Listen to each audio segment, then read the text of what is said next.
Olá pessoal, aqui quem fala é o professor Alessandro Oliveira e eu estou aqui hoje para contribuir com a sua preparação para o vestibular da Unicamp, primeira fase, um vestibular extremamente fofinho, extremamente estimulante. Então, sem mais delongas, vamos às questões aqui que eu separei para que essa sua preparação seja perfeita. Na primeira questão, a gente vai ter um tema, a Unicamp traz os tópicos corriqueiros, né, como todo bom vestibular deve trazer, tópicos importantes, né, os períodos, a periodização, os períodos muito bem demarcados, muito embora geralmente a abordagem seja diferente. Então a gente já começa dessa maneira aqui na primeira questão.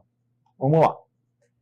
Estudos publicados na Nature Geoscience e na revista Science apontam para a queda acentuada das temperaturas na Europa e na Ásia a partir do ano de 536 depois de Cristo, não tem a indicação, é depois de Cristo, gerando a chamada pequena idade do gelo da antiguidade tardia, que a Unicamp já começa a sair da caixinha trazendo um conceito que não é tão comum assim em outros vestibulares. Antiguidade tardia é a permanência de características da antiguidade na periodização tradicional da Idade Média.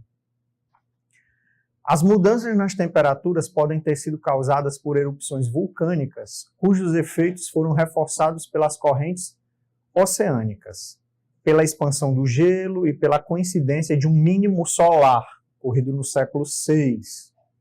Conjugação desses fatores teria gerado mudanças efetivas na história, já que a agricultura e a pastagem teriam sido diretamente atingidas.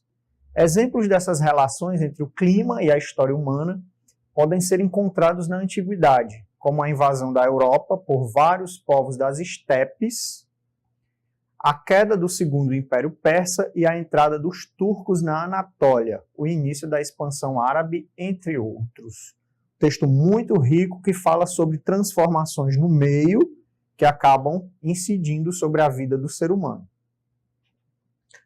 Com base em seus conhecimentos sobre a antiguidade e tendo em vista o excerto anterior, é correto afirmar que a história do planeta Terra e a história humana são indissociáveis. Pessoal, a história é a mais humana das ciências. Você nunca pode tirar da equação o ser humano. Muito embora sabemos que o meio não determina a vida humana, mas ele influencia e impacta a vida humana. É o que está sendo dito aqui no item A. Eventos do século VI são bons exemplos disso. Mudanças nos ecossistemas teriam gerado peste, fome e escassez, levando aos deslocamentos de povos. Item perfeito, item correto, item que faz alusão ao texto, que se apropria das ideias do texto e discute essas ideias. O item A é o item correto, Essas mudanças geográficas, no meio, elas contribuíram também para os deslocamentos de povos. Item A, item correto. Item B, a pequena idade do gelo da antiguidade tardia, assim como as mudanças climáticas dos séculos 20 e 21, foram provocadas em especial pela ação humana e pelas mudanças nas paisagens dos campos. O texto não fala sobre isso. O texto chega a mencionar até a coincidência de um mínimo solar. Algumas mudanças têm características antrópicas, algumas mudanças no meio são sim causadas pelos seres humanos, mas algumas mudanças podem ser desassociadas da ação humana. Os seus impactos é que não podem. Então o item B, ele vai de encontro, à perspectiva do texto, ele está errado. O item C, os efeitos das mudanças climáticas no passado eram locais. Os eventos históricos citados se desconectavam das mudanças nos ecossistemas encontrados na Europa e na Ásia. É justamente o contrário, Esses efeitos são globais, de certa forma, que está sendo aludido no texto. O item C também está, né, indo de encontro à perspectiva do texto. E o item D, os estudos sobre as mudanças nas temperaturas no século VI apresentam uma visão sobre o passado, destacando como grupamentos humanos controlavam as mudanças na natureza. Essa é até uma perspectiva do cientificismo, né?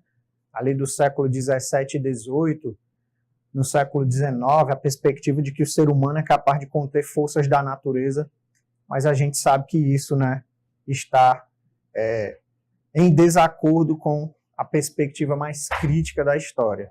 Os seres humanos têm sido impactados pelas transformações, impactam as transformações também, mas eles não conseguem controlar muitas vezes essas mudanças na natureza, não desse porte aludido na questão. Questão de Idade Média, transição, antiguidade, Idade Média, muito rica, um tópico corriqueiro, mas sob uma abordagem que não é muito comum de se ver em outros vestibulares, sobretudo estaduais.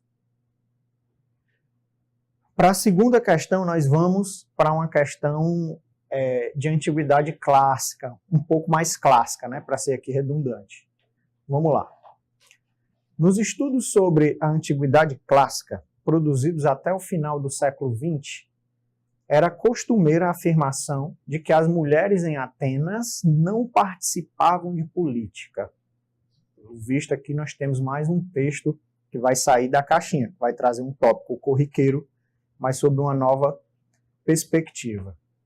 A definição de política na Grécia, todavia, era feita a partir dos olhos do mundo moderno. A reinterpretação, né, que nós fazemos. O historiador é passível dessa interpretação. O historiador é filho do seu tempo e ele interpreta eventos que já aconteceram com os olhos de hoje. O cidadão ateniense era homem, filho de pai e mãe atenienses. As mulheres, estrangeiros e escravos não gozavam do mesmo status. Após os anos de 2000, a partir de críticas de estudiosos, definição de política e de cidadania na Grécia clássica passou a ser repensada e a capacidade de ação das mulheres atenienses no espaço público foi redimensionada. Nesses estudos, as mulheres cidadãs de Atenas, ganhavam visibilidade. Filhas de pai e mãe atenienses, nascidas em Atenas, tinham limitações de voto, o que as afastava das decisões políticas, mas desempenhavam, funções no mundo cívico. Mundo cívico, a vida na cidade, em grupo, na sociedade. Elas não podiam, por causa de seu sexo, ser juradas ou magistradas, isso é, tomar parte nos elementos políticos, né, no Estado, digamos assim, ateniense. Por exemplo, mas estavam vivendo no mesmo universo público, sendo também cidadãs, impactando e sendo impactadas pela vida em sociedade. É interessante, né, perceber que o texto diz que essa visão um pouco mais crítica sobre a participação da mulher na cidadania na Grécia clássica foi construída a partir de estudos que se deram nos anos 2000. Hoje nós vemos outras perspectivas, né? Uma história vista de baixo sendo trazida para o centro das decisões. Então, não é o passado que mudou, são as perspectivas sobre esse passado que mudaram. Vamos para o enunciado. Tendo em vista seus conhecimentos sobre Grécia Antiga e considerando o excerto anterior, assinale a alternativa correta. Item A. Desde o século XIX, os estudiosos defendem que o conceito de cidadania e o de política na democracia ateniense eram frágeis, sendo pertinente aos homens da elite. Será que o que está sendo discutido é a própria cidadania e a política? Eles são conceitos frágeis? Nós, ocidentais, vivemos num mundo que tem fortíssima influência do iluminismo e cujas bases estão na democracia grega, no direito romano e na religião judaico-cristã. Será que esses conceitos são frágeis? Obviamente não. Então esse item está errado. Item B. Estudiosos afirmam que na democracia ateniense a cidadania e a política eram conceitos desvinculados. Pessoal, até a religião na Grécia é cívica. Significa dizer que a vida na cidade influenciou todos os aspectos sociais da vida desses seres humanos. Então não dá para dissociar cidadania e política. Ok? O item diz que eles estão desvinculados. Portanto, as mulheres atenienses estavam afastadas da vida pública. Vida pública não. Dos processos decisórios que giram em torno de política. Ok. Da vida pública? Não. Participavam de maneira ativa no lar e isso se transferia para o meio público certamente. Item B está errado. Item C. Desde os anos de 2000, os estudiosos passaram a reconhecer as mulheres da antiguidade clássicas, nascidas de pai e mãe atenienses, como cidadãs plenas, com direito ao voto. Não. Durante muito tempo, a cidadania esteve atrelada à participação política. O texto lança um novo olhar, mas apesar desse texto afirmar que a mulher faz parte do meio cívico, ele não está dizendo, ele não está desconstruindo a ideia de que a mulher faz parte dos processos decisórios. Vamos ver o item D. Novas pesquisas debatem os conceitos de cidadania e de política, bem como a relação desses conceitos com as mulheres atenienses, que poderiam ser definidas como cidadãs. Com plenos direitos e com ampla participação política, não. Mas cidadania não é só isso. O texto lançou outra luz sobre essa análise. Repito, corriqueiro o assunto, Grécia Antiga, mundo grego, mundo clássico, mas com abordagem, com um texto super estimulante em relação à reflexão. Ok? Questão excelente. Item D de dado. Vamos à terceira questão, né? Parece-me que continuamos ali entre a Antiguidade e a Idade Média. Vamos lá. Reproduz-se abaixo trecho de um sermão do bispo Cesário de Arles, 470-542 d.C., para, né, a divisão tradicional da história, né, a Antiguidade termina em 476 d.C., com a queda, né, com a destruição do Império Romano do Ocidente. Então aqui a gente está na transição. Dirigida a uma paróquia rural, o bispo fala a camponeses.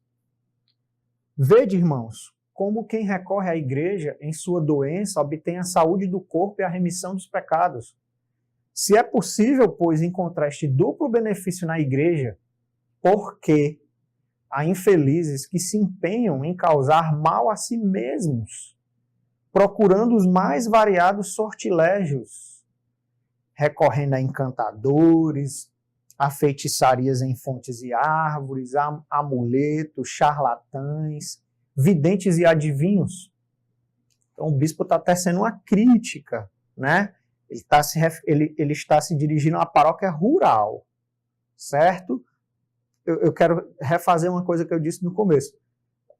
Não necessariamente somente a camponeses, né? No meio rural existia também os senhores, né? Os senhores feudais.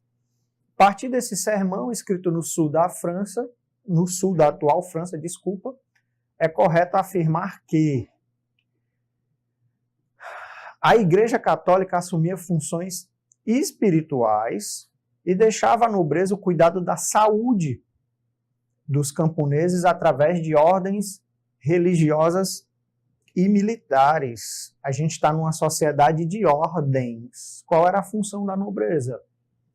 Proteger, guerrear. A nobreza é o leão, certo? O camponês é o boi. É o indivíduo que move a roda da economia, que sustenta. E o clero são as ovelhas, né? Cujo pastor é o Papa, certo? Então é uma sociedade de ordens.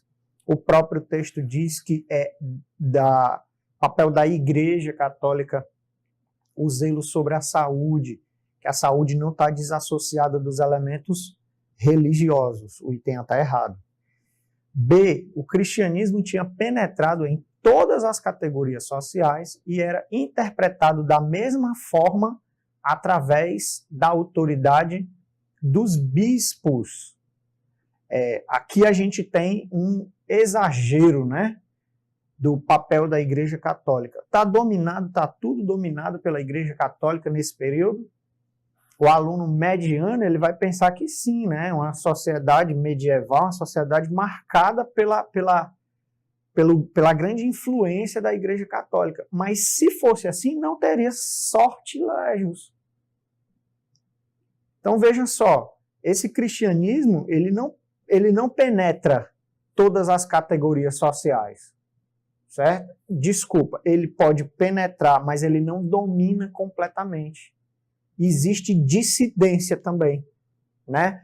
A Igreja Católica, inclusive, vai utilizar como saída a requalificação de elementos pagãos. Ela vai trazer para dentro do seu controle elementos que ela não conseguiu de maneira nenhuma dissipar.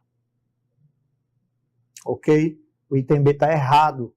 O item C, práticas consideradas menos ortodoxas por Cesário de Arles ainda encontravam espaço em setores da sociedade. A gente certamente vai poder enxergar isso entre o campesinato, mas também entre a nobreza. E a elite da igreja tentava se afirmar como o único acesso ao sagrado. Não pratica o sortilégio. Não vai para feitiçaria no mundo natural, praticamente um animismo. O texto fala aí de árvores, por exemplo. Procura a Igreja Católica. Então esse é um discurso de homogeneização. A tentativa aqui é trazer todo mundo, a sociedade inteira, para a supervisão da Igreja Católica. Certo? O item correto é o item C.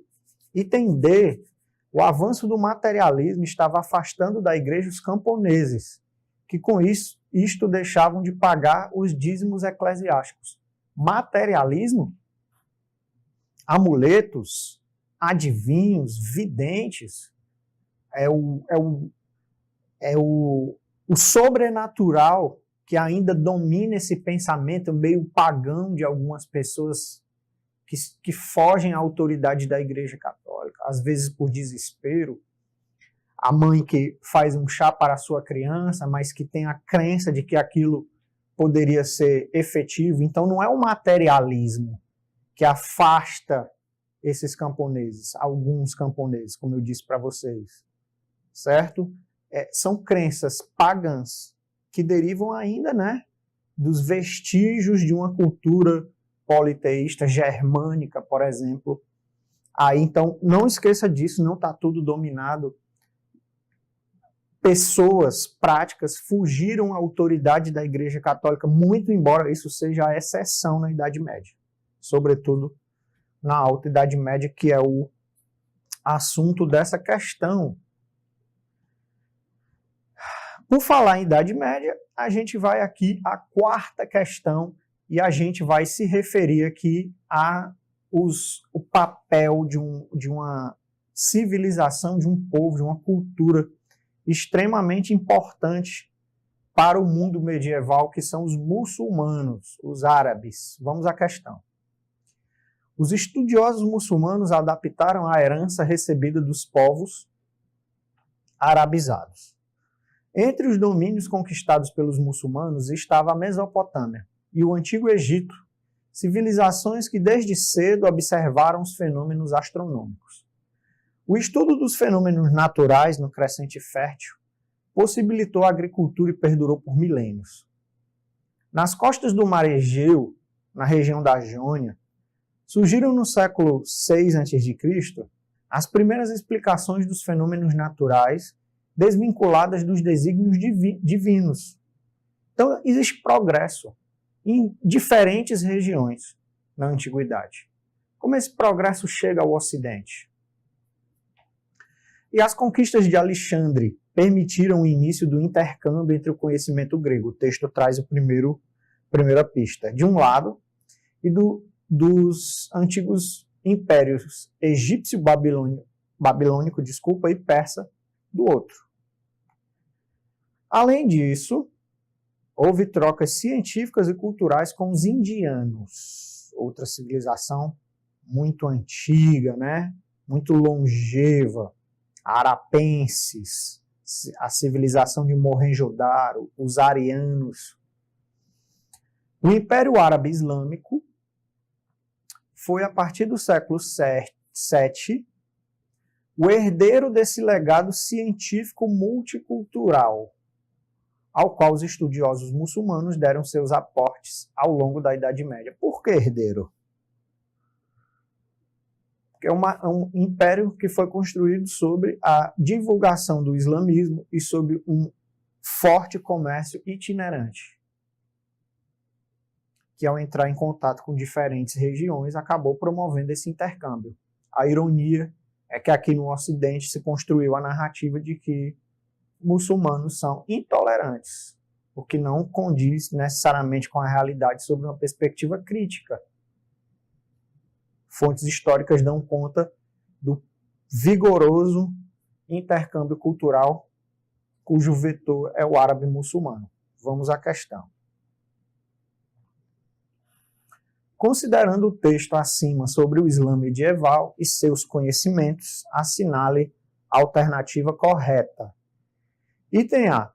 A extensão do território sob domínio islâmico e a liberdade religiosa e cultural implementada nessas áreas aceleraram a construção de novos conhecimentos pautados na cosmologia ocidental. Óbvio que não.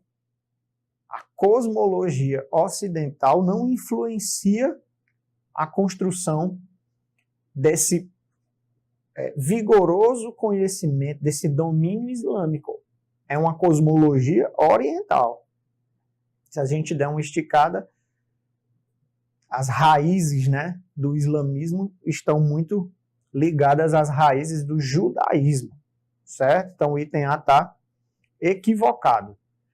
A partir do século VII, o avanço dos exércitos islâmicos garantiu a expansão do império de forma ditatorial sobre antigos núcleos culturais da Índia, até as terras gregas do Império Bizantino, chegando à Espanha. Pessoal, apesar da jihad, interpretada por alguns grupos islâmicos como a Guerra Santa, mas que na verdade reflete o esforço por Allah, apesar dela ter levado a violência da dominação para a expansão imperial muçulmana, ela não é o predomínio. Esse caminho não é o que predominou. O que predominou, vou repetir para vocês, é a conversão de povos, sobretudo no continente africano, ao islamismo e esse comércio. Regiões que tinham contato comercial com árabes muçulmanos, que se convertiam, cuja população se convertia ao islamismo, não pagavam imposto, ou imposto reduzido. O item B está equivocado. Item C. Os conhecimentos sobre os fenômenos naturais construídos pelos mesopotâmicos, egípcios e macedônicos, babilônicos, persas, entre outros povos, foram ignorados pelo Islã medieval, marcado pelo fundamentalismo religioso. É justamente o que eu disse para vocês.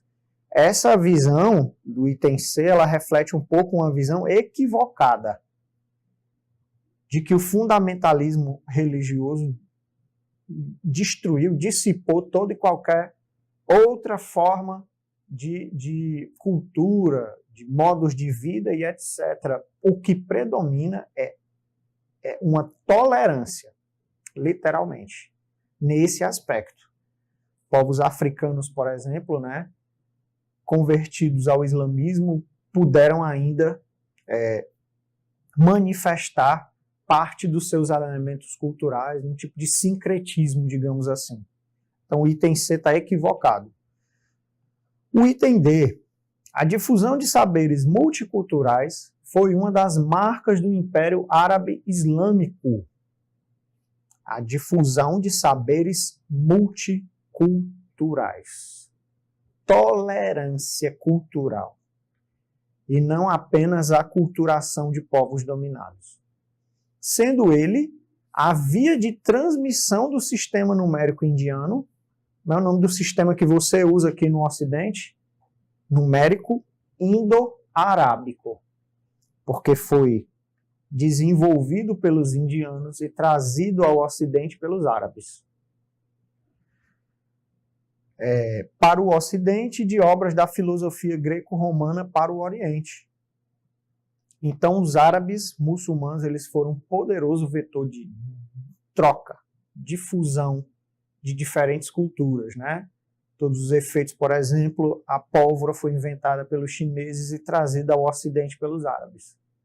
Então, cuidado com a visão preconceituosa de que esse fundamentalismo religioso apartou povos que entraram em contato com os árabes. Na verdade, os árabes uniram e dissiparam, difundiram esse multiculturalismo.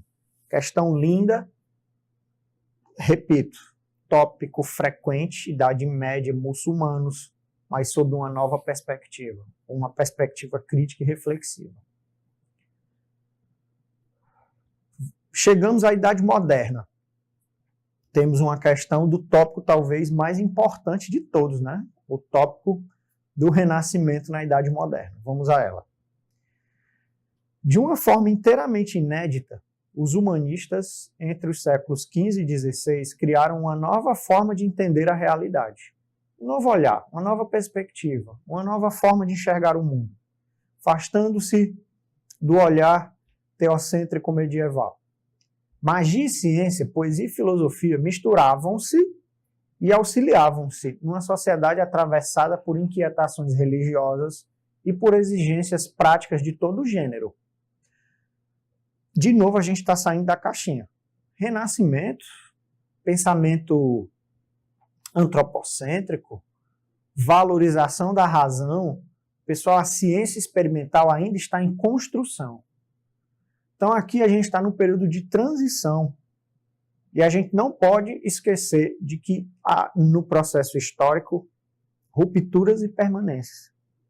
Então essa magia, permanecer nesse pensamento é nada mais, nada menos que uma permanência no processo histórico. Ok? O enunciado é simples.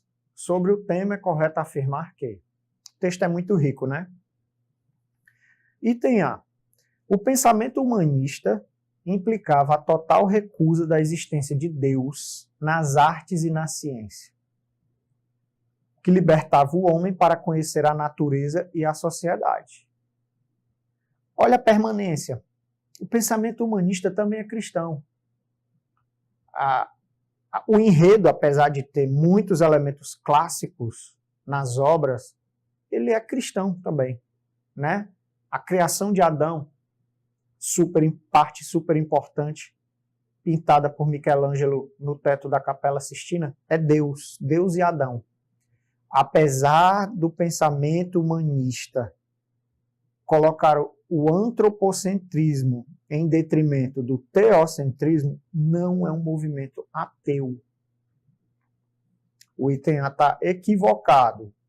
Item B. A mistura de conhecimentos das mais diferentes origens, como a magia e a ciência, levou a uma instabilidade imprevisível, que lançou a Europa numa onda de obscurantismo que apenas o iluminismo pôde reverter. Sob esse ponto de vista, o Renascimento o iluminismo, é na verdade uma continuidade do Renascimento. Ele dissipou um pouco desse obscurantismo, muito embora o texto diga que esse obscurantismo ainda está presente. Ele terá muito menos força a partir da revolução científica que precede o iluminismo. A ciência experimental vai dissipar ainda mais esse obscurantismo. O item B está dizendo que ele permanece depois do Renascimento e, na verdade, ele tem um declínio. C. As transformações artísticas e políticas do Renascimento incluíram a inspiração nos ideais da antiguidade clássica na pintura, na arquitetura e na escultura. Eu já citei um exemplo, Capela Sistina, sobre esse pensamento, sobre esse enredo cristão, mas a gente tem, por exemplo, o nascimento de Vênus, antiguidade clássica, cultura clássica greco-romana, né? Vênus, uma deusa do panteão romano, influenciado na pintura, na arquitetura, elementos romanos, né, vão ganhar muita força aí nesse movimento. A escultura, né, o realismo dos traços, vide Davi, Michelangelo, né, a supervalorização do corpo. Então, a cultura clássica influenciando diferentes expressões artísticas e culturais. O item C está correto. Item D. As inquietações religiosas vividas principalmente ao longo do século XVI culminaram nas reformas calvinista, luterana e anglicana. Me parece que até aqui está certo. E, finalmente, no movimento da Contra-Reforma, que defendeu a fé protestante contra seus inimigos. Um itemzinho nada a ver para a gente, né? Para a gente dar uma risada, né? A Contra-Reforma defendeu, na verdade, reafirmou dogmas e defendeu a autoridade católica contra os protestantes. Um item absolutamente nada a ver nessa questão tão linda.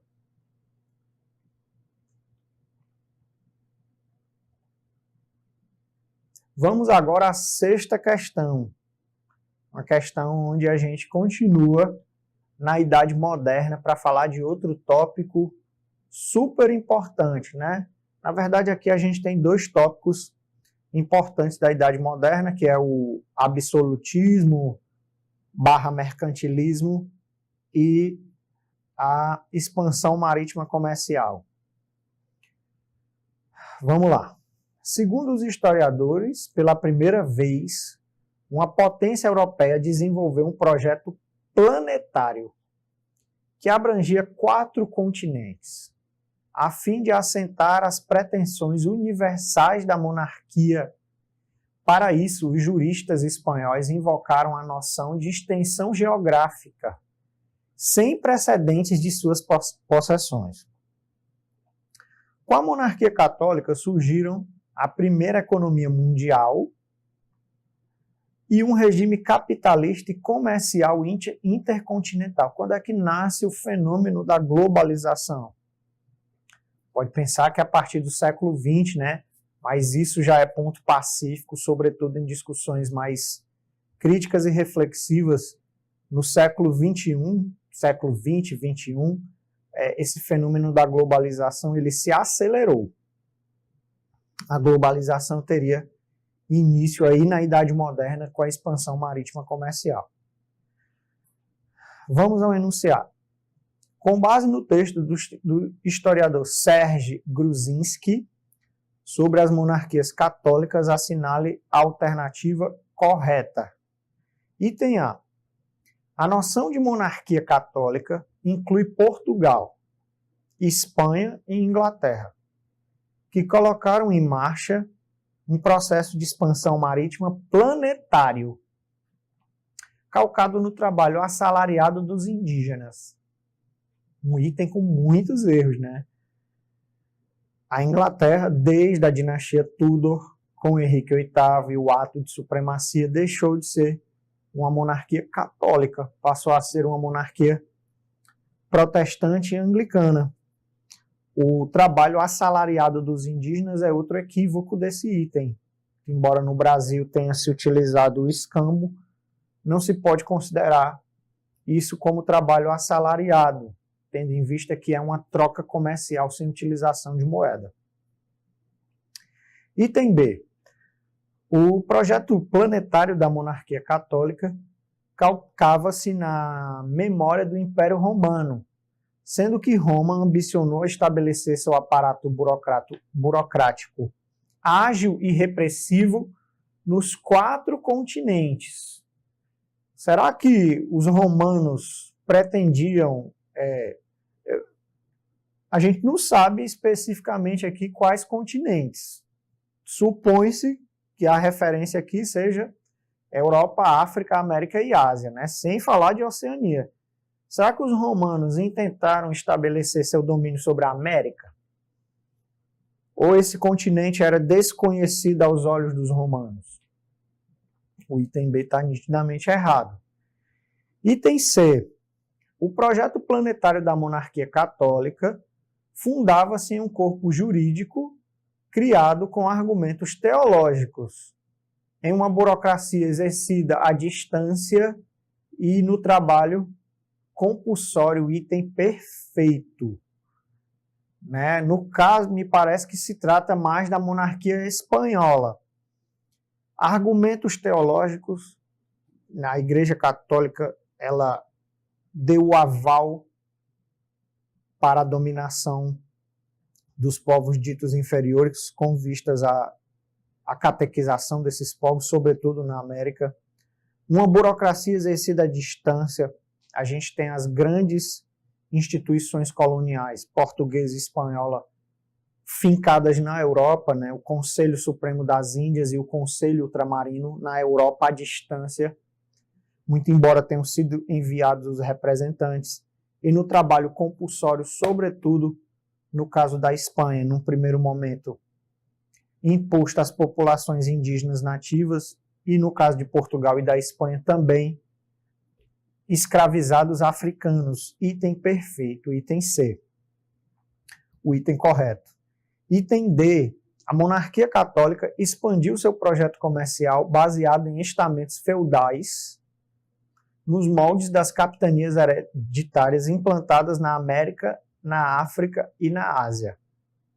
Será que essas capitanias hereditárias, muito embora tenham sido aplicadas no Brasil, foram aplicadas também na América Espanhola, já que a questão fala das monarquias católicas? Não é o caso, né? O sistema da América Espanhola era diferente. Outro erro que eu enxergo nesse item é que na Ásia, no estado português das Índias, por exemplo, a gente não tem essa divisão nos moldes feudais. Isso é as capitanias hereditárias. O item está errado, né? O item D. Excelente questão, né? Abordagem bem peculiar. Vamos à 7ª questão. Sair um pouco da caixinha. Continuamos na Idade Moderna. Transição moderna contemporânea, né? Pelo menos. E a gente vai falar das vicissitudes tecnológicas desse período. Vamos à questão. Muitos fotógrafos no século XIX registraram obras de engenharia. A própria máquina fotográfica é uma obra de engenharia. O francês Edouard Baudu atuou primeiro como pintor e depois como fotógrafo no inventário de monumentos arquitetônicos da Comissão dos Monumentos Históricos, na França. Suas fotografias sobre esses monumentos renderam-lhe fama de fotógrafo de arquitetura. Interessante. Sob encomenda, Baudu editou um álbum para a Companhia de Caminhos Férreos no Norte e registrou estações, instalações ferroviárias, portos e cidades ao longo desta via entre Paris e a cidade de Boulogne-sur-Mer. Difícil de dizer. A Rainha Vitória ganhou um exemplar dessa publicação. Vamos colocar isso no contexto? Contexto de transformações, revolução científica, o auge do iluminismo, uma França pós-absolutista, superando muitos elementos, virou moda no mundo os grandes festivais que enalteciam o progresso burguês e capitalista. Na própria França existiam desses festejos, desses festivais. Então, é a máquina ajudando a enaltecer o progresso da arquitetura. Esse é o contexto. A chamada Belle Époque. Tendo em vista seus conhecimentos sobre o mundo contemporâneo e considerando o texto, assinale a alternativa correta. Item A. Na Europa do século XIX, a difusão social das fotografias das obras públicas se dava por meio de jornais impressos com baixa circulação social? No momento em que a TV e o rádio ainda não ganharam a expressividade que obtiveram depois, o jornal é um meio de comunicação super importante. Suas bases, né, da imprensa são lançadas pelo Gutenberg muito tempo antes, então o item A está equivocado. O item B. No século XIX, a dissociação entre as fotografias de obras públicas e a vida política europeia. Por que fotografar obras? Para enaltecer os feitos burgueses. Será que há dissociação? Está errado esse item. Expressa a desvalorização da técnica e do conhecimento científico positivista. Também está errada essa afirmação. Está tudo errado aí. Certo? Nós jamais marcaremos esse item. Eu sei que você está preparado, está pronto para isso. Vamos para o item C. A fotografia teve vários usos e funções no século XIX. Lembre-se disso, super importante. O homem cria as máquinas recriam o homem. A máquina ela tem impacto sobre a vida do ser humano, mas é ele que estabelece os seus usos. Super importante você levar essa reflexão para a sua prova. Qual é a função? O de compor inventários arquitetônicos e retratar obras de engenharia, que por sua vez são atestados palpáveis do progresso burguês e capitalista. Item C, item perfeito, que vai ao encontro do texto e que nos faz refletir sobre a função dessa tecnologia. Item D. O álbum fotográfico dado à Rainha Vitória era um gesto diplomático que mostrava o descontentamento francês com a política inglesa. A gente sabe que ingleses e franceses viveram, né, contextos muito contundentes e importantes de oposição, de choques, a própria Guerra dos 100 Anos, mas esse não é o caso, né? Certamente o presente girou em torno de um interesse que a Rainha Vitória tinha também no enaltecimento desse progresso. Muito rica a questão. Agora, a gente vai começar aqui no nosso TC uma trajetória super importante, que é a discussão do papel da mulher, que é um tópico muito frequente, muito importante nesse vestibular, que é tão charmoso, né, tão importante, de uma das universidades mais importantes da América Latina. Vamos à 8ª questão. Seguindo a trajetória das ativistas, vemos que lutaram ao lado dos homens no movimento popular urbano e participaram de várias jornadas populares, como as de 9 de abril, 20 de junho e 10 de agosto de 1792, né? A gente está falando aí do contexto da Revolução Francesa, né? Pelo menos os antecedentes, as quais resultaram na queda da monarquia. Abraçaram a revolução, queriam armar-se para defender a nação dos inimigos internos. e tomaram parte nas festas cívicas. Então, está falando do contexto específico da Revolução Francesa. Algumas se alistaram no exército e outras foram lutar nas fronteiras. No caso das republicanas revolucionárias, durante certo tempo, contaram com o apoio de deputados da montanha e os ajudaram a derrubar girondinos. Nessa ocasião, mereceram elogios públicos, depois se aliaram aos radicais e fizeram oposição aos montanheses.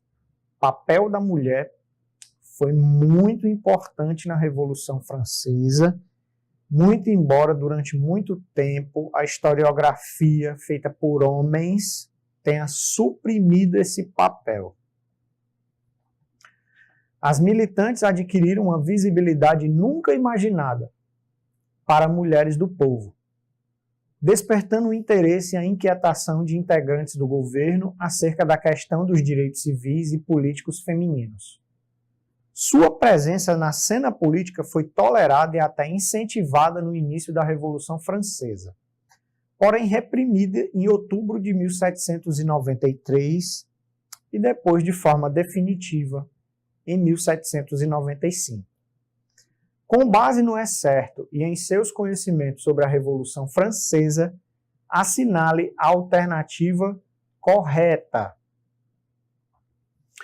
Item A. A Revolução Francesa não garantiu o direito de voto às mulheres, perfeito, mas a participação delas no movimento fez com que sua exclusão da vida pública ganhasse visibilidade e fosse debatida. A gente está fazendo justamente isso agora. A gente está debatendo essa exclusão da vida pública e isso nos leva a construir uma sociedade um pouco mais empática e solidária. O item A está perfeito. B.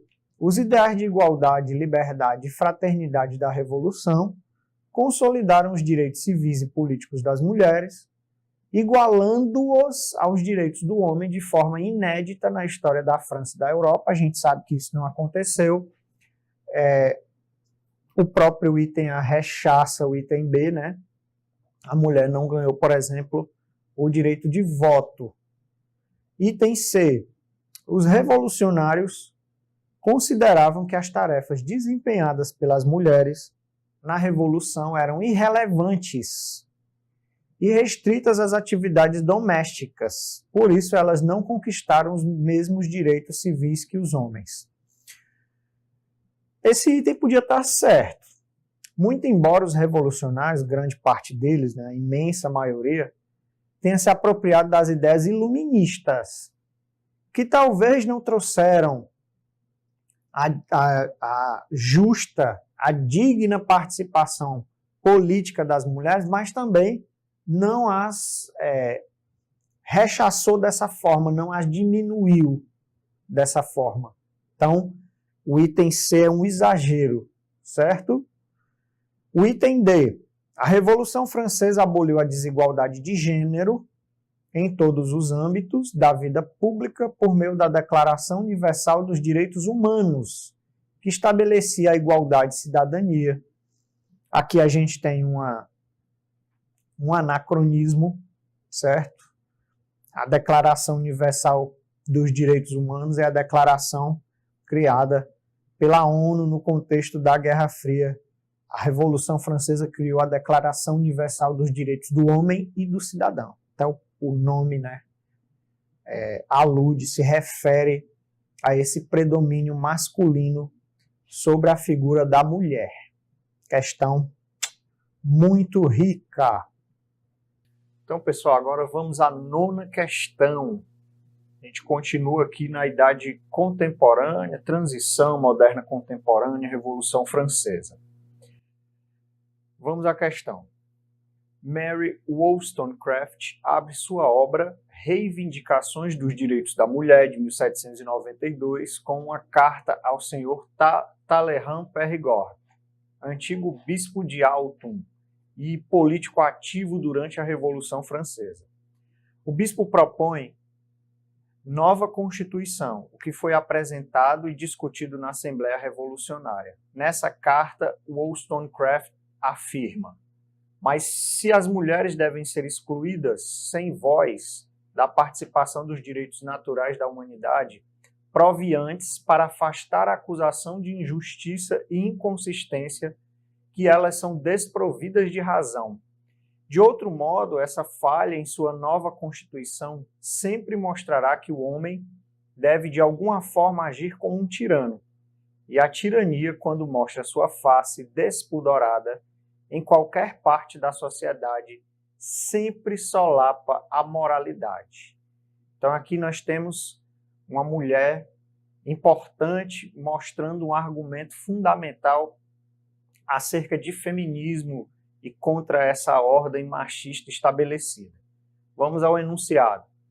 Assinale a opção que melhor sintetiza a crítica de Wollstonecraft apresentada no excerto. Item A. Ao abordar tanto a possibilidade de uma nova Constituição quanto a tirania masculina, Wollstonecraft faz uma crítica ao absolutismo, finalmente derrubado, através da instauração da República e da Declaração dos Direitos do Homem, no contexto da Revolução Francesa. A crítica que ela tece é necessariamente ao absolutismo em si ou aos rumos, talvez tortuosos, que essa revolução adquiriu. A gente percebe que esse item está errado. Item B. A crítica de Wollstonecraft recai sobre os homens que, ao serem tiranos com as mulheres, destroem a moral da sociedade. Ela defende a necessidade de uma nova Constituição que não seja injusta com o sexo feminino e conceda direitos às mulheres, ainda que não sejam racionais como os homens. O item estava redondinho, perfeitinho. No entanto, o argumento final do item, obviamente, vai de encontro ao que a Mary escreve ao bispo, lá no excerto. Item C. A nova Constituição, defendida pelo senhor Talleyrand Perigord, é injusta, porque retira das mulheres direitos conquistados em decorrência da Revolução Francesa, quando as mulheres passaram a ser reconhecidas como seres racionais e participantes da humanidade. É justamente o contrário, né? O que Mary Wollstonecraft está fazendo é tecendo justamente uma crítica a esses rumos que a Revolução Francesa não tomou, isso é, não trouxe direitos às mulheres. Item D. A menos que seja provado que a racionalidade das mulheres é deficiente, se comparada à dos homens, excluí-las da Constituição é ato injusto, ainda que coerente com uma cultura que aceita a tirania masculina. O que a autora está fazendo é desconstruindo ou criticando o status quo, aquele estabelecido, inclusive durante a Revolução, com argumentos extremamente racionais e razoáveis. É estranho que o movimento de ruptura não tenha trazido direitos a essa minoria representativa, digamos assim, as mulheres, porque rompeu com a tirania, mas de certa forma também acabou sendo tirânico sob esse ponto de vista, isto é, não trouxe esses direitos às mulheres. O item D está perfeito, é o nosso gabarito. A gente vai avançar, inclusive aqui na idade contemporânea, e a gente vai à 10ª questão, se debruçar sobre a Segunda Guerra Mundial. Vamos a ela. Era o dia 6 de agosto de 1945. O avião B-29 Enola Gay, comandado pelo coronel Paul Tibbets, sobrevoou Hiroshima a 9.448 metros de altitude. E quando os ponteiros do relógio indicaram 8h16, bombardeou-a com uma bomba de fissão nuclear de urânio com 3 metros de comprimento, artefato, né?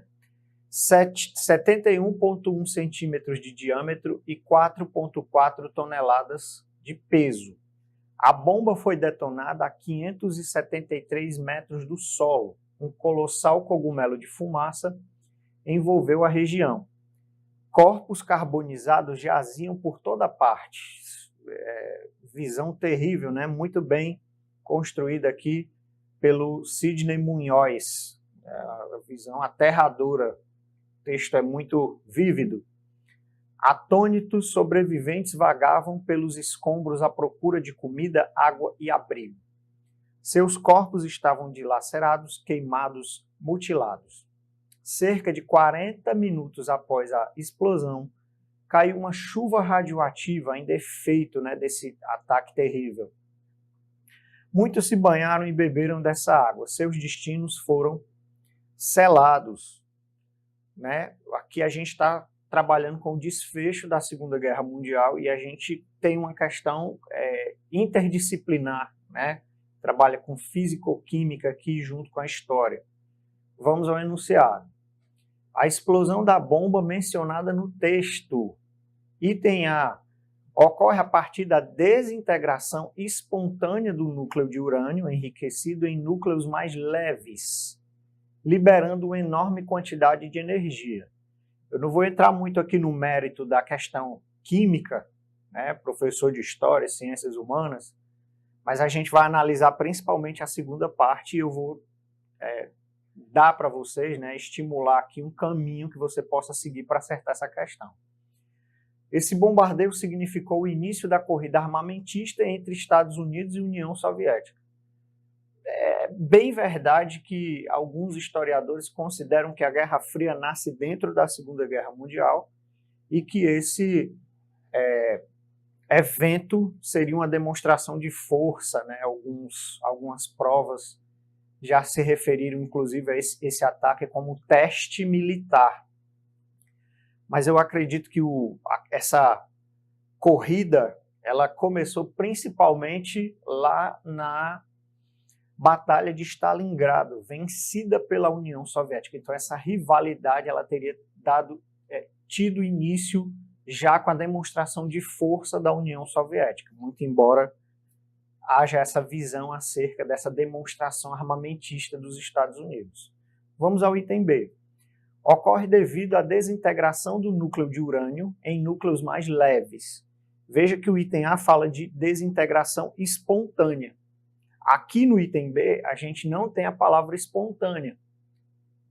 Significa dizer que o fato do artefato ter explodido é uma coisa importante. Isso é, a explosão não aconteceu de forma necessariamente espontânea, né? Muito embora ele não tenha explodido ao se chocar contra o solo. A partir do bombardeamento com nêutrons, liberando uma enorme quantidade de energia.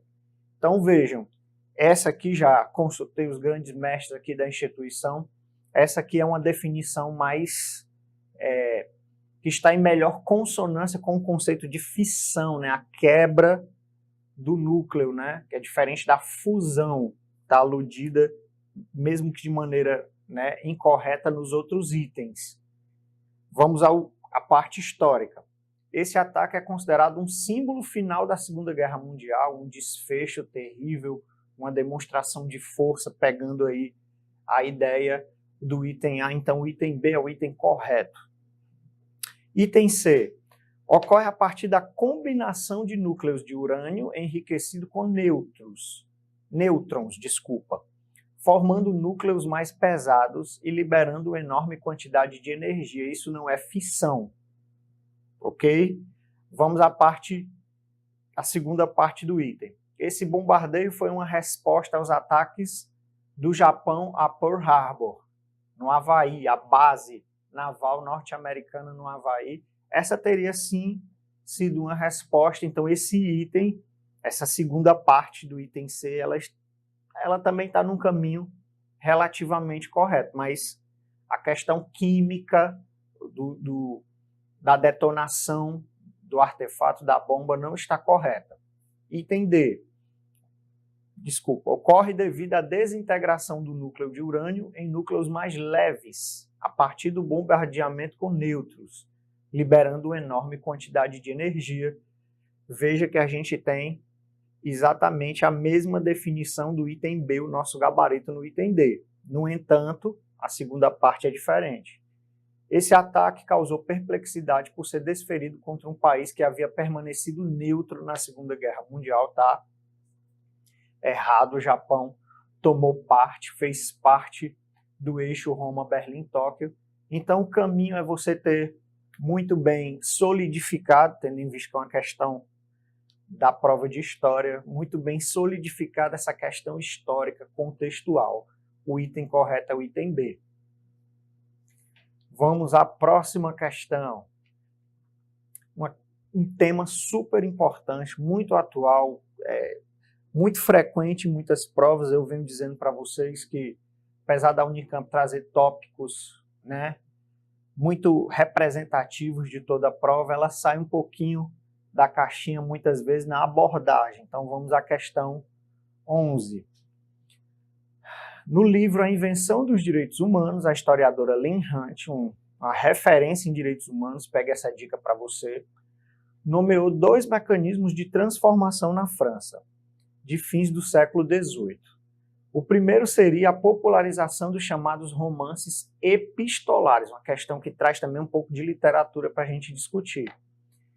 As cartas enviadas pelas protagonistas discorrem sobre as emoções humanas para os leitores.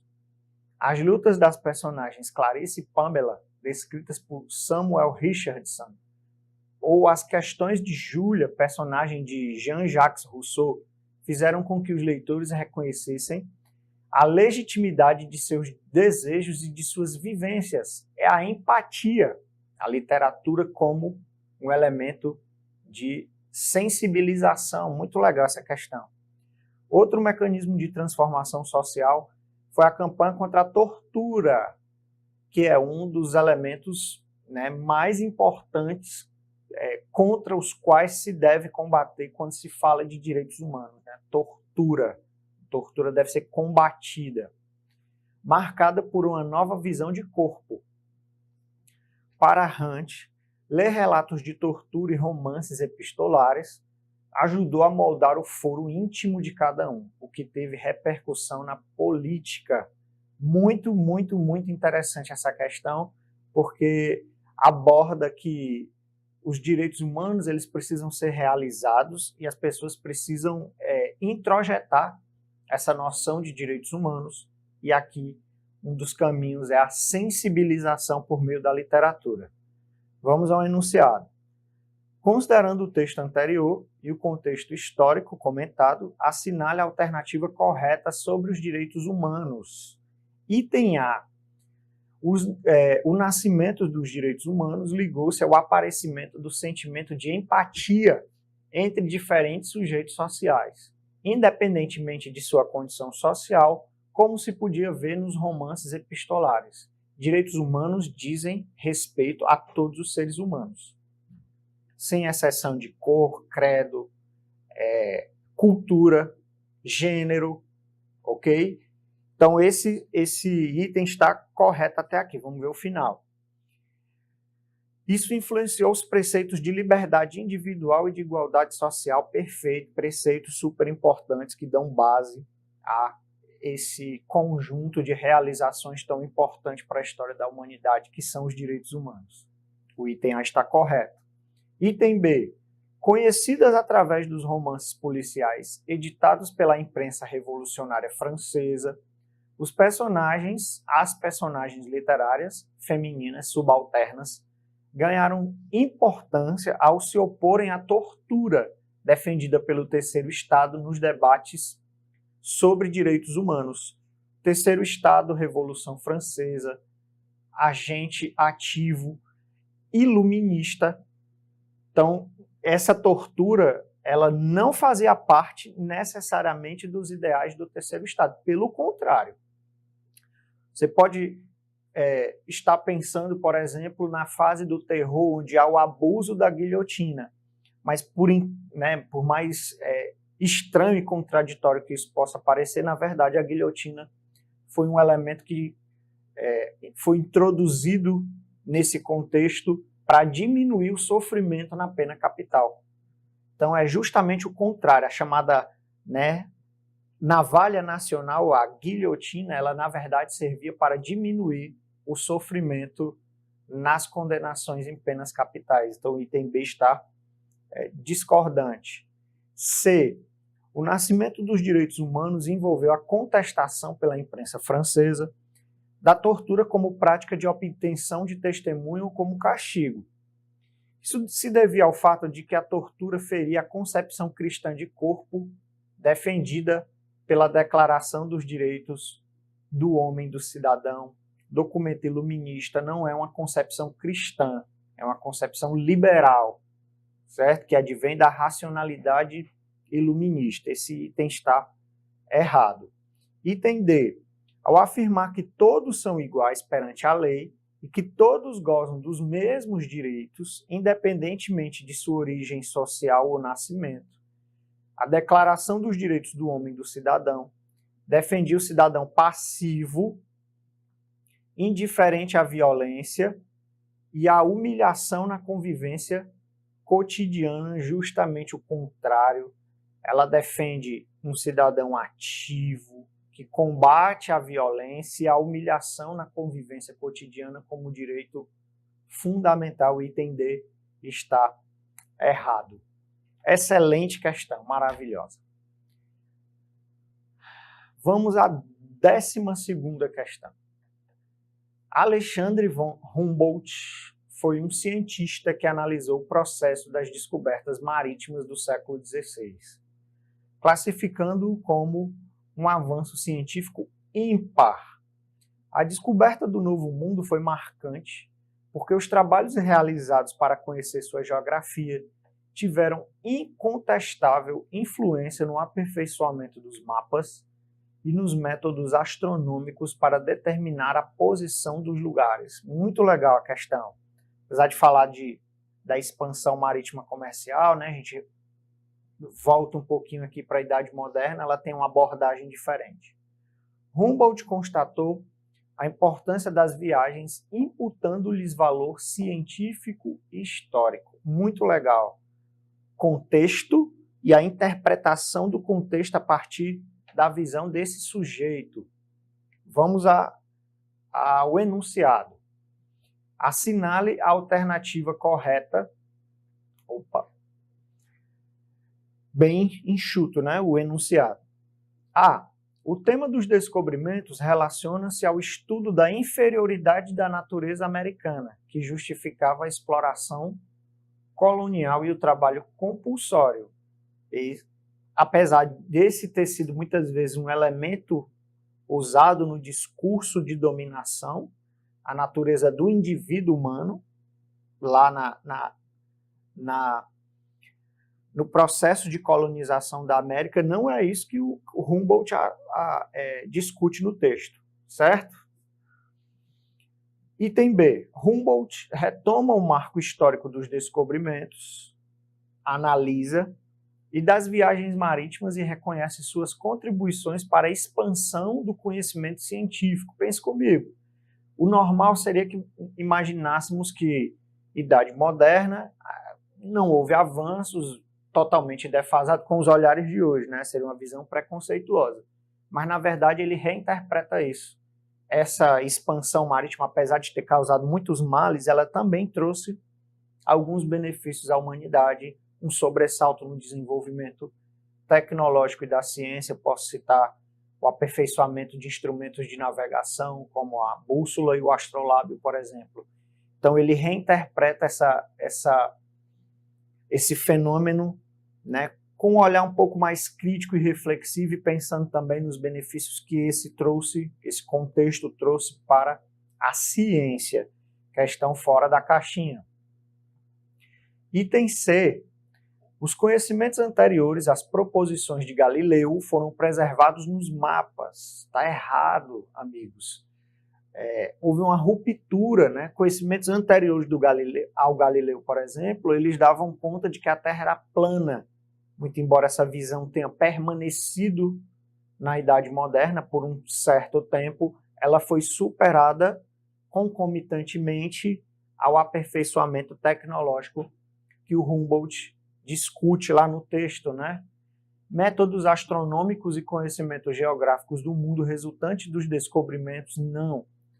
há uma certa permanência, mas há principalmente uma ruptura, né? Os portulanos, mapas com referências geográficas, de fauna, de flora, são a prova de que com o passar do tempo, paulatinamente, esses conhecimentos medievais eles foram sendo superados.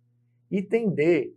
Os descobrimentos tiveram grande repercussão no mundo contemporâneo por estabelecer os parâmetros religiosos e sociais, com os quais se explica o processo da independência nas Américas. Os descobrimentos eles não têm muito a ver com o processo de independência da América, que é outra ruptura, né, realizada sobretudo pelos crioulos, né, uma elite colonial. Posso citar aqui Simão Bolívar e José San Martín. Então, não dá para fazer essa conexão descobrimento-colonização com descolonização desse continente americano. O item D está errado. Agora a gente vai falar um pouquinho de história do Brasil especificamente. Vamos começar, né, com um excelente tópico, que é o tópico dos povos originários ou povos indígenas do Brasil. Vamos à 13ª questão. A história de São Paulo, no século XVII, se confunde com a história dos povos indígenas. Os índios não se limitaram ao papel de tábula rasa, não são uma folha em branco, como o discurso eurocentrista passou, principalmente em algumas produções históricas. Hoje, com a nossa visão de crítica e reflexiva, nós damos conta de uma nova análise, né? Esse conjunto de novas análises que objetiva lançar luz também sobre a autodeterminação desses povos indígenas, da força da sua cultura, a gente chama de estudos decoloniais. Vamos voltar aqui para o texto. Vou a partir do ponto de novo. Ó. Os índios não se limitaram ao papel de tábula rasa dos missionários ou vítimas passivas dos colonizadores. Foram participantes ativos e conscientes de uma história que foi pouco generosa com eles. Uma história eurocentrista. Os estudos decoloniais lançam nova luz sobre esses eventos, trazendo também o papel e a importância desses povos nativos. Sobre a atuação dos indígenas no período colonial, pode-se afirmar que a escravidão foi por eles aceita na expectativa de sua proibição pela coroa portuguesa por pressão dos jesuítas. Será que os povos indígenas foram simplesmente passivos, né? Não resistentes a esse processo de dominação? O item A traz uma visão eurocêntrica e a visão decolonial é outra. B. Sua participação nos aldeamentos fez parte da integração entre os projetos religioso e bélico de domínio português, executado por jesuítas e bandeirantes. Está falso o item B, porque jesuítas e bandeirantes eles vão entrar em conflito em relação à sua relação com os povos indígenas, viu? Enquanto o bandeirante colono ele quer explorar os povos indígenas do Brasil, o jesuíta atua para a conservação desses povos, muito embora aculturados, evitando que o colono acesse essa mão de obra e forçando o colono a necessitar da mão de obra escrava africana que era fornecida, né, com a viabilização da coroa portuguesa. Então não é essa integração, item B está errado. C. A existência de alianças entre indígenas e portugueses não exclui as rivalidades entre grupos indígenas e entre os nativos e os europeus. É preciso olhar com um olhar mais profundo sobre essas relações, né? Então houve sim momentos em que grupos indígenas discordaram por conta de suas alianças com europeus. Tribos indígenas do lado de portugueses, outras nações indígenas do lado dos franceses, por exemplo, na ocasião da invasão francesa ao Brasil. Ok? Então, São diferentes elementos que compõem esse relacionamento, digamos assim, entre os nativos e os europeus. O item C está perfeito. Item D. A adoção do trabalho remunerado dos indígenas nos engenhos de São Vicente contrasta com as práticas de trabalho escravo na Bahia e em Pernambuco, que prevaleceu, de acordo com o intelectual Ailton Krenak, durante a colonização, foi a exploração da mão de obra indígena de forma compulsória. O Krenak diz que esses indígenas foram escravizados de ponta a ponta no período colonial, apesar de um discurso que apazigua isso, né, dizendo que os povos indígenas não foram necessariamente escravizados. Então o item D está errado. Vamos à 14ª questão. Engenheiros, naturalistas, matemáticos e artistas, sob o mecenato de Nassau, falando em invasão estrangeira, vamos falar da invasão holandesa, investigaram a natureza e transformaram a paisagem nordestina. Questão bem legal essa. Recife tornou-se uma das cidades mais importantes da América, com modernas pontes e prédios. Além do incentivo à arte, o governo de Nassau promulgou leis que eram iguais para todos, impedindo injustiças contra os habitantes. Questão bem legal. O enunciado. As transformações durante o governo de Maurício de Nassau, de 1637 a 1645, em Pernambuco, são exemplos de um contexto em que, item A, o mecenato, prática típica lá do período renascentista europeu, e a aplicação de leis idênticas para holandeses e luso-brasileiros eram uma continuidade do modelo renascentista, fonte da qual o Nassau provavelmente deve ter bebido, representando um período de modernização da região. Alguns historiadores falam, inclusive, numa colonização de povoamento realizada pelo Maurício de Nassau em Pernambuco. O item A está perfeito, contrasta, né, ou associa, dois contextos bem interessantes. Item B. Houve dinamização da economia açucareira na região. Houve. Com a reativação de engenhos e perdão de dívidas dos antigos proprietários, impulsionando a remodelação de Recife. Esse perdão não necessariamente condiz com a realidade, muito embora o Maurício de Nassau tenha facilitado a vida desses senhores de engenho, certo? Essa remodelação, me parece que o item B quer associá-la ao próprio senhor de engenho e, na verdade, essa remodelação foi feita pelo governo, pelo próprio Maurício de Nassau. Item C. Houve a aplicação de princípios mercantilistas para obtenção de lucros e a perseguição por parte de holandeses calvinistas a judeus, cristãos novos e católicos. O item C está completamente errado. É justamente o contrário das ações empreendidas pelo Maurício de Nassau e aludidas lá no texto, né? Ele deu, por exemplo, liberdade de culto, ele que era calvinista, mas ele concedeu essa escolha aos católicos luso-brasileiros. Item D. As expedições dos artistas e cientistas tinham o propósito de retratar a paisagem e identificar potencialidades econômicas da região, pois o açúcar estava em declínio no comércio internacional. Está falsa, né, essa afirmação. O açúcar progrediu, alguns dados apontam para que o Maurício de Nassau tenha aumentado, né, basicamente 100% dessa produção açucareira no Brasil. 15ª questão, a gente continua aqui no Brasil, período colonial, e a gente vai para outro tópico importante, que é o tópico da mineração, mas, de novo, sob uma abordagem diferente. Vamos lá.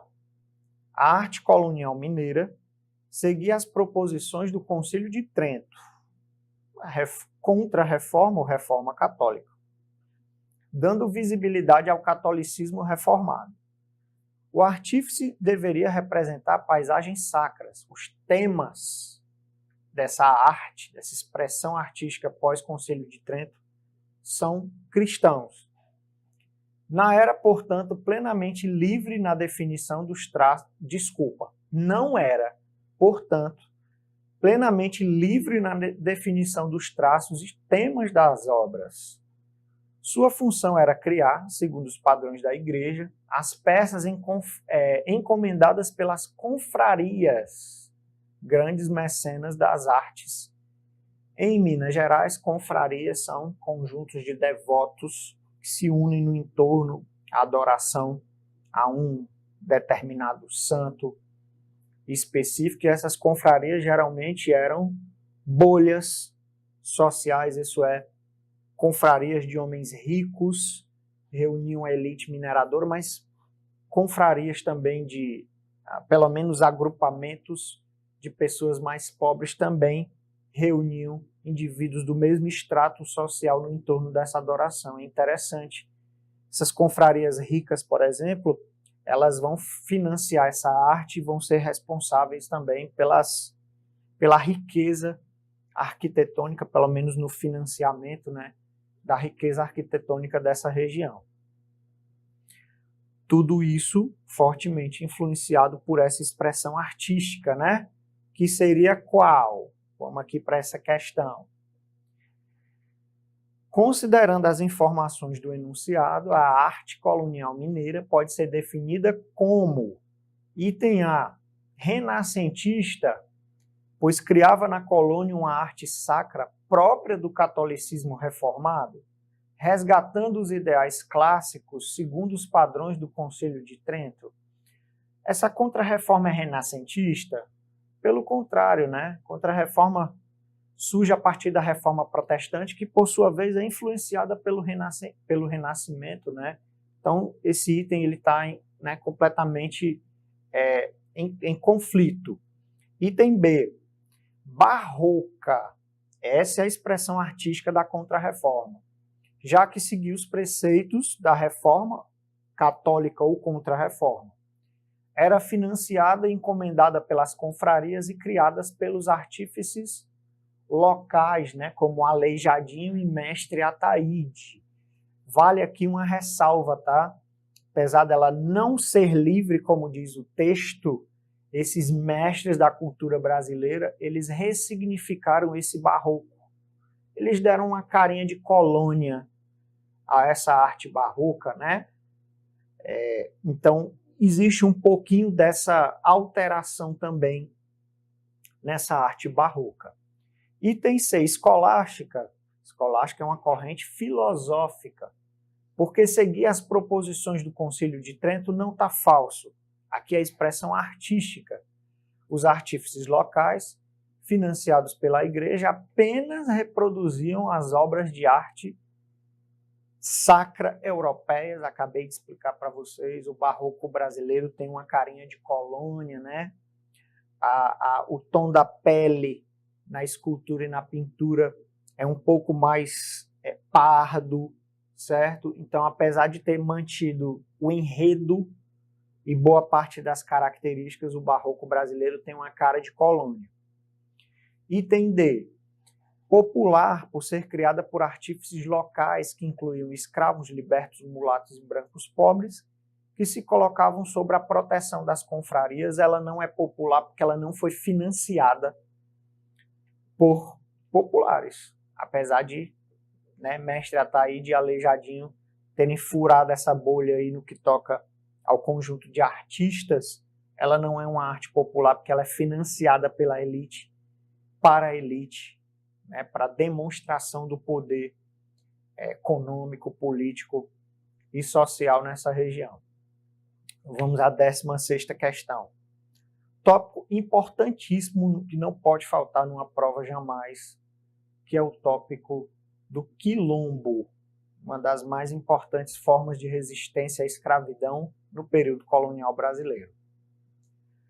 Os quilombos, espaços da resistência e da insurgência negra, desde a sua origem, foram criados como estratégia de enfrentamento ao sistema escravocrata. Eu diria, inclusive, que é a principal forma de resistência. Nos processos de resistência e sobrevivência dos quilombos, que chegam aos dias atuais, porque o nosso país ainda vive um racismo estrutural, então essas comunidades remanescentes de quilombos, elas têm essa função social hoje de combater esse problema grave e sistêmico no Brasil. As relações culturais, as identidades e os conflitos têm como elemento central os territórios. Comunidades remanescentes de quilombos precisam ocorrer em territórios tensionados por interesses ilegítimos e inconstitucionais de terceiros em disputa pela propriedade da terra. O agronegócio, digamos assim, ameaça a demarcação de terras de comunidades quilombolas, interesses escusos. É necessário manter viva a memória desses quilombos através das comunidades remanescentes de quilombos, e elas precisam de terras para existir. Pouco se divulga que existem atualmente no território brasileiro aproximadamente 3.500 comunidades quilombolas que guardam um sentimento de pertença a um grupo e a um lugar, memória. Estão distribuídas por todas as regiões do país, com destaque para os estados do Pará, Maranhão, Bahia, Minas Gerais, Pernambuco e Rio Grande do Sul. Sobre a demarcação e titulação das terras quilombolas no Brasil, é correto afirmar que teve início com a item A, Lei de Terras de 1850, segundo o reinado brasileiro. Será que começou nesse período? O item ainda diz assim, avançou na segunda metade do século XIX, especialmente após a abolição da escravatura e a institucionalização dos territórios quilombolas rurais. Está errado, né, pessoal? Nem ocorreu no segundo reinado, nem após a abolição da escravidão, porque esse é um contexto marcado, infelizmente, por um pensamento, pela continuidade, né, de um pensamento escravocrata, né, de uma postura de total desprezo para com esse indivíduo tão importante, o africano no Brasil, que contribuiu, né, para o progresso dessa nação, infelizmente, sob a égide escravista, né? Então, a escravidão é injustificável e, obviamente, o pensamento desse período era um pensamento, né, um pensamento racista, um pensamento de desprezo a esse sujeito tão importante na história do Brasil. Vamos para o item B. Constituição de 1988, a Constituição Cidadã ou a Constituição Coragem demarca terras de comunidades quilombolas. Ainda está em curso o processo de demarcação e poucos territórios quilombolas, rurais e urbanos, receberam a titulação da propriedade até o momento, a escritura. O que é que isso significa? Esse item B diz para a gente que esse direito ele foi enunciado na Constituição de 88, mas ele precisa ser realizado. E ainda, como fala o texto, por interesses escusos e de terceiros, esse direito não foi realizado. Item C. Lei de Terras de 1850, está errado, a gente já viu no item A. Na ocasião foram demarcados territórios rurais quilombolas? Sob um pensamento escravista no segundo reinado? É óbvio que não. Uma vez que não havia trabalho para homens negros e mulheres negras nas cidades, a justificativa do item, né, é mais absurda ainda. O item D. Constituição de 1988, na década passada, por meio de políticas públicas, foi finalizada a demarcação. Tá certo, o marco onde ele é enunciado esse direito, está certo. Mas ela não foi finalizada. E a titulação dos territórios quilombolas rurais, ficando pendente a titulação dos urbanos. O item está dizendo que parte desses quilombos foram titulados. O item D está errado. Questão excelente, né? Uma questão que trabalha com memória, com pertencimento, né? Com a identidade dessa comunidade tão importante no Brasil, que são as comunidades remanescentes de quilombos. 17ª questão. Não parece ser obra do acaso a preservação da unidade territorial do Império do Brasil, quando comparada à fragmentação política experimentada pelos antigos vice-reinos hispano-americanos entre 1810 e 1825. Está falando das diferenças da colonização espanhola e portuguesa e dos seus processos de independência. Em Lisboa, no âmbito da Sociedade Real Marítima e Militar, foram preparadas memórias históricas, corográficas e roteiros hidrográficos redigidos pelos engenheiros militares e navais. Significa dizer que esse território foi registrado. Essa documentação serviu à diplomacia do Império Brasileiro nos tribunais internacionais, mas também muniu internamente a organização das expedições de conquista territorial, levadas ao cabo pelas elites regionais, antes e após a independência. Esses documentos produzidos, eles dão base para a unidade territorial brasileira. Vamos ao enunciado. Considerando o excerto acima e seus estudos, pode-se afirmar que, item A, o processo de fragmentação política da América Hispânica durante o período da independência foi similar ao processo histórico da independência no Brasil. Não, essa fragmentação da América Hispânica ou espanhola, ela diz respeito à própria organização, né, do colonial espanhola com os vice-reinos, por exemplo. Então, esse processo também pressupôs a guerra. Então, esse item está errado. Item B, na Sociedade Real Marítima e Militar, os estudos dos engenheiros militares e navais eram documentos públicos, amplamente divulgados em livros didáticos da época. Pelo contrário, né, foi produzido por poucos para poucos. Então, não era, eles não pressupõem uma divulgação pública, né, uma universalização desse acesso, né, como era vista a educação como um todo nesse período. Vamos para o item C. A documentação da Sociedade Real Marítima e Militar foi usada no Brasil na fundação do Estado e no reconhecimento territorial da nação. Perfeito, esses documentos serviram para a formação do Estado Nacional Brasileiro. Lembre-se, um Estado Nacional pressupõe uma matriz cultural, uma identidade de um povo e também uma delimitação territorial. Sabemos, né, que ao longo do Segundo Reinado, do período imperial e da República, existiu ainda, né, a consolidação do território brasileiro, e esses documentos eles foram fundamentais para a consolidação desse Estado Nacional Brasileiro. Item D. As elites regionais formadas em direito atuaram na formação do território brasileiro, pouco dialogando com os estudos de engenharia militar. Vai de encontro ao que diz o texto, né? Porque esses documentos produzidos no âmbito militar acabaram servindo de argumento para a formação desse território usada pelos juristas, né? Excelente questão. E a gente chega aqui à 18ª questão, uma questão que tem um tópico urgente, né? Que é uma questão que traz à baila, traz à luz a exploração da mão de obra operária brasileira e, né, dá voz e visibilidade a alguns sujeitos vulneráveis e terrivelmente explorados. Vamos fechar essa aula com chave de ouro. Vamos à questão.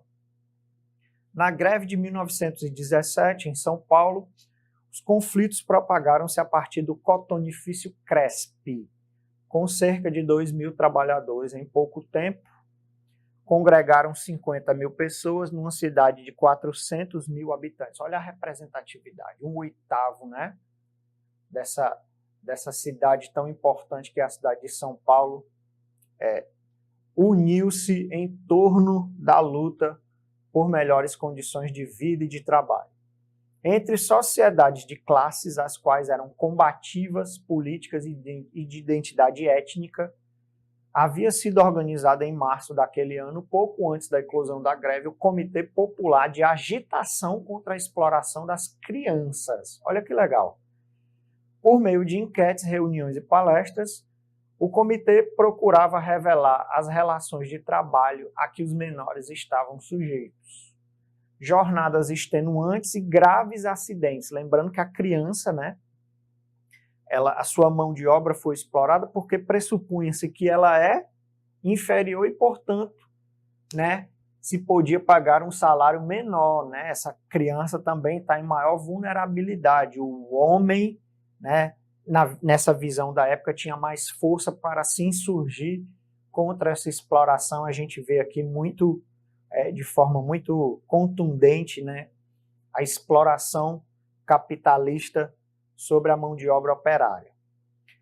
Nas notícias de jornais era comum encontrar casos como o de José, de 12 anos, que teve o braço esmagado por uma máquina amassadeira da fábrica de biscoitos.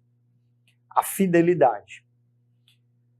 E Henrique Guido, de 8 anos, que teve os dedos decepados numa oficina da Barra Funda. A gente tem aqui o glossário, né? Cotonifício é uma algodoaria. E agora a gente vai ao enunciado. Com base no excerto e em seus conhecimentos sobre a história do Brasil, é correto afirmar que, item A, as mobilizações da greve de 1917 tinham por objetivo implementar a consolidação das leis trabalhistas? Era Vargas? A gente está aqui ainda no período da chamada, né, República das Oligarquias, tá? Então essa consolidação das leis trabalhistas ainda não havia sido prevista. Base legal da igualdade salarial entre homens e mulheres e crianças, reconhecida nos anos de 1990, instrumento fundamental, né, dos ganhos trabalhistas no Brasil, mas o item A está anacrônico. Item B. Em resposta à greve de 1917, o presidente Venceslau Braz institui no ano seguinte, para a indústria brasileira, a igualdade de salário entre homens e mulheres e torna ilegal o trabalho infantil no setor têxtil de todo o país. Os governos da República das Oligarquias tiveram a tendência a satisfazer os direitos, né, demandados nas lutas. Pelo contrário, o Arthur Bernardes, por exemplo, presidente nesse período, chegou a dizer que movimento social no Brasil é caso de polícia, então a tendência é reprimir esses movimentos. Olha o item C.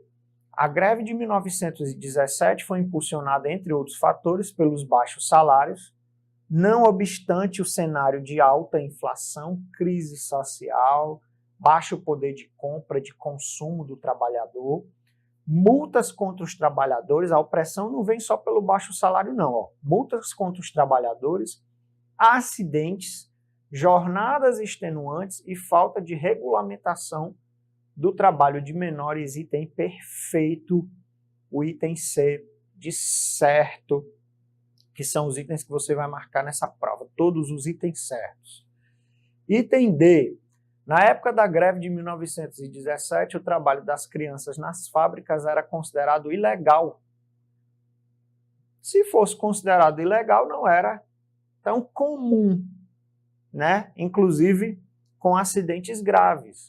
O trabalho infantil foi regulamentado posteriormente por Getúlio Vargas por meio das leis trabalhistas. O item D é um item incorreto, um item que está fora do contexto, né, que traz esse elemento da ilegalidade, mas não era considerado ilegal, mas era um absurdo, era imoral, e essa greve combateu essa exploração da mão de obra infantil.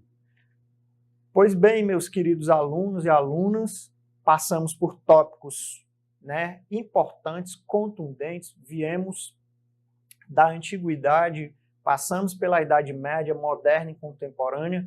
Vou repetir, a Unicamp traz essa